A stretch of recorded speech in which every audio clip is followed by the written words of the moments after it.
Hello everyone, my name is Nathan and today it's time for another episode of Factorio. In the previous episode we finally started to mass produce everything we require to progress with base building much faster. Before we get into the nitty-gritty of today's episode, I would like to introduce you to the changes. First and foremost, I doubled up on the electronic circuit production. I also finished everything in terms of producing beacons, so now we have one machine producing an awful lot of beacons, and whenever I need more base building, I need to go to this part of the base. Get those beacons and modules going. I also made other changes such as doubling up on the ore trains we can have by simply splitting up the ore input. So now the first 4 stations are supplying this part and the second 4 stations are supplying the part on the top. So that is one change that I made. Also, wherever I thought we need more materials, I added 6 inserters instead of the usual 4 I use. Only by doubling up on the iron ore trains, I was able to make sure we always have enough stuff in here, and therefore we are smelting 4 entire belts of iron ore. Still, it is not enough. If we have a look at the stations, what are we missing? Well, here we are missing circuits, but the reason we are missing circuits is because we cannot supply the iron. So that is definitely one of the next things we need to upgrade. We need more iron storage, more trains, and also iron smelting. However, I noticed whenever we have more trains going through the network, the biggest problem is the acceleration. You might know we are still using coal in order to actually fuel the trains, which is a massive mistake. If we check out the nuclear fuel recipe, we can see vehicle acceleration is 250%. And even just with the rocket fuel, this goes down to 180%. I'm not sure what it is with coal, but it is definitely going to be much worse. And the biggest problem is the acceleration, because I don't have a problem with the trains having to wait, but if they take such a long time to get going again, then that is a problem. And that is what we want to change. Switch from coal to nuclear fuel. In order to do so, I already prepared a little area right here I would like to introduce you to. What you can see here is an array of centrifuges that are going to be fed uranium ore. So we'll have a train coming in with uranium ore and it's going to be delivered into these centrifuges. Out of these centrifuges we will be getting 99.3% bad uranium and the occasional good one.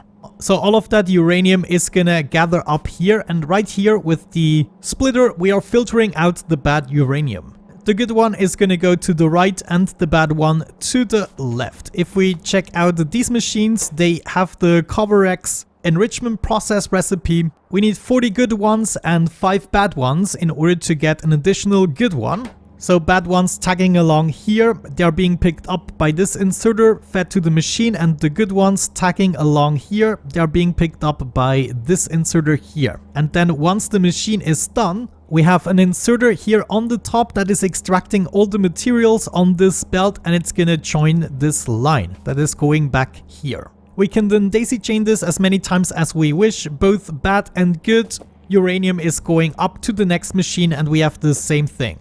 In the end, the bad uranium here on the left side is going here. We can use it for something else. And the good uranium that we have extra is going here, joining this splitter. One line goes down here that I'm going to explain later, and the other line goes back, joining with all the other good uranium to this line. Now there's one thing I forgot. We need a second splitter. As a matter of fact, let me copy this over here, and this one goes there. So all the bad uranium from the enrichment we are still getting is going down here, and it's going to be split apart, joining this splitter again.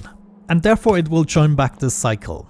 Anyways, a good spare uranium is going to go down the line here, and it's going to be used in order to create some rocket fuel. Obviously this station here, the train station, is going to be used to bring rocket fuel, which we don't produce yet. But essentially all the rocket fuel is going to go through these machines, and we want to extract them here on the right side. It's going to gather all up and it's going to go back into here. The rocket fuel we use obviously to fuel the train. So the first train here can be fueled directly, and then the rest is going to go down, and it's going to replace all the coal we are shipping to the trains. So now there are just a couple of things we need to regulate. For instance, I only really want to use the uranium processing if necessary. This means, for instance, we want to make sure that up to this point we have everything always filled up with the bad uranium. And then if this belt doesn't contain enough uranium, then we want to produce some. So let's grab our wire and we're gonna hook up this guy here to, let's see, we probably need to go to a power pole first. So let's grab our cabling and we want to hook up this belt to a power pole. And then we want to hook up another belt. Let me see, probably this guy. No, it's too far away. We could hook up this guy. What we want to do is click here and we want to say read belt contents. We don't want to enable or disable it and we want to hold the signal. Once we have some uranium on there, we will be able to read that from the logistics network and then we enable or disable this belt. So let's say we want to have more than 7 because you can have 8 per belt. And if it's less than 8, we want to enable the belt. So click on this guy, enable, disable. We want to check the uranium ore. No, actually we want to check uranium, the bad one. The enable condition is, let's say if we have less than 7, right? Yeah, at least, I think that is right. If we have less than 7 in here, then we want to produce some more. Well, we will be producing them and it's going to be queuing up to this point and then we release it. And as soon as they are here, it's going to disable the system again. And this way we control the influx of new bad uranium. As for the good uranium, at the moment it is just cycling and we would be using it here. But I want to make sure we only do that if we have enough in the system. I don't know yet what this is going to be. To enable the system, I'm going to disable this for the time being. Actually, let's disable it right there. And then I guess we should go ahead and introduce some materials. What do you say? Well then, first things first, we're gonna grab some materials. I want to make sure I grab all the ores we already processed. To introduce them properly to the system, I'm gonna add them right here to our centrifuges. And then they will be brought up and properly sorted out. This is great. They should start to queue up here. And then once they fill up this belt, they should come to a halt. I think in the beginning, until we probably used up this patch, I'm just going to belt the materials in. We don't necessarily need to use trains. So they would be coming up here, the materials, and instead of coming from the train station, we introduce them to the system at this point. There we go. We actually already came to a halt because this tile here contains more than 8. Or I should say more than 7. Okay, now it's time to introduce the good uranium to the system. So I'm just gonna fill the loop here with my machines. And they're actually already starting to produce, of course, because they take from the cycle. This is working niftily. Of course, having already so much good uranium makes it much easier. Now, the only problem we have is the bad uranium wants to join the cycle here. And if the machines have nothing to do, yeah, that's actually questionable. Well, I would say first things first, we want to make sure these guys actually fill up the entire belt. Okay, so my question is, how do we ensure we don't use up the good uranium for rocket fuel while we still need it here? What if we checked the contents of this belt, for instance, and decided when this belt is ready to go? I think that might be the solution. So we do it exactly the same way we did it before. We hook up this belt and then... No, I cannot reach it.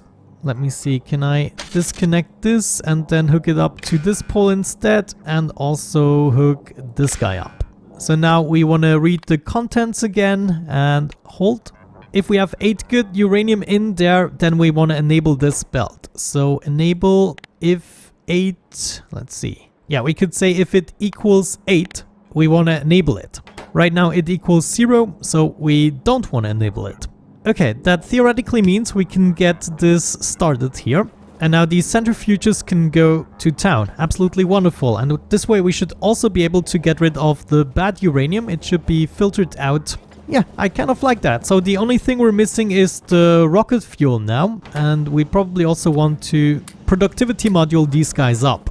Later on we can also use the bad uranium and we can use the good uranium here by splitting it off.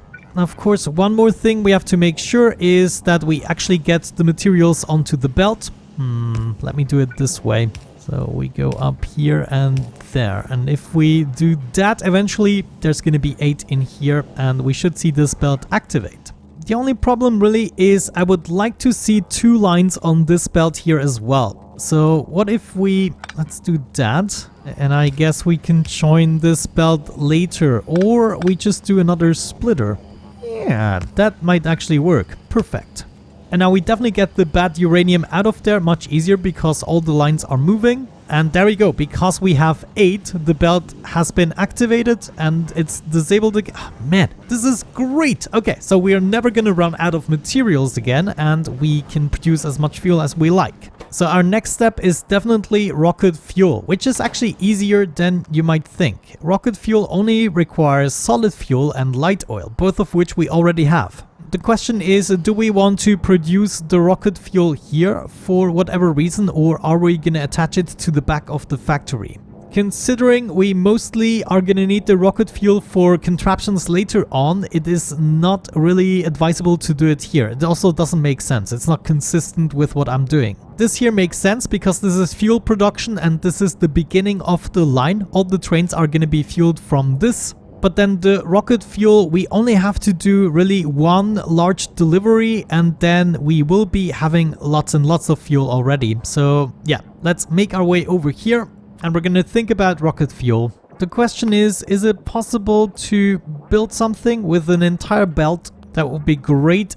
No, this is way too large. 120 machines. Are you freaking serious? We might be able to do half a belt if we are conservative. Yeah, so we could have 4 solid fuel lines, 60 machines divided by 4. Okay, well, unfortunately, this is going to be much larger than I would like, but we're going to deal with it. Let's get rid of the belt system here. Actually, I would like the first 2 inputs to be the liquid and then 2 stations for the solid fuel. So we basically want to copy this over for the second station.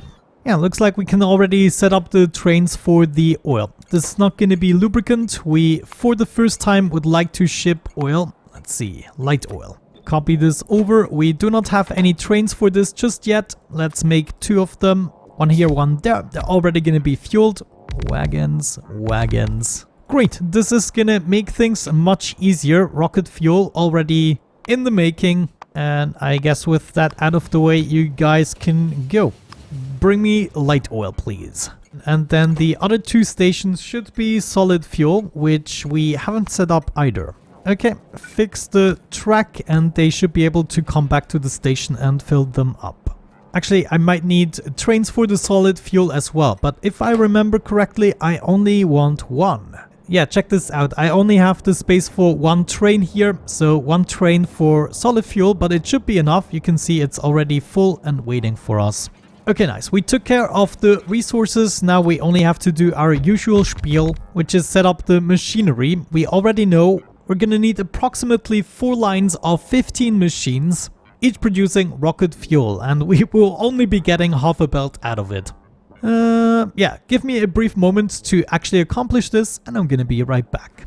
Alrighty, admittedly it is a little bit later, but everything is now finished. Let me just set up a couple of lights here. You can see we have 4 rows and there are 15 machines, so we're gonna be creating quite a bit of rocket fuel. As a matter of fact, let's check this out. We're gonna be creating 22.4 per second, not too shabby. Of course, we will be using up nearly 4 full belts of solid fuel, but what you gonna do about it? Let's now connect it as my robots come back to me. We're gonna hook all of this up. I placed a balancer in between so we get those materials nicely distributed. And here we go, creating some rocket fuel. Looks like my inserters are gonna be quick enough for this. And now all these machines gradually go to town and we can see the first rocket fuel arriving. I had to be a little bit creative here in how I actually get these into the chests, but here we go. It is actually happening. This also means we're gonna need trains. 2 trains, please. You wanna be here, another one there. And of course, those are gonna be for the rocket fuel. I'm gonna be right back once I program those in.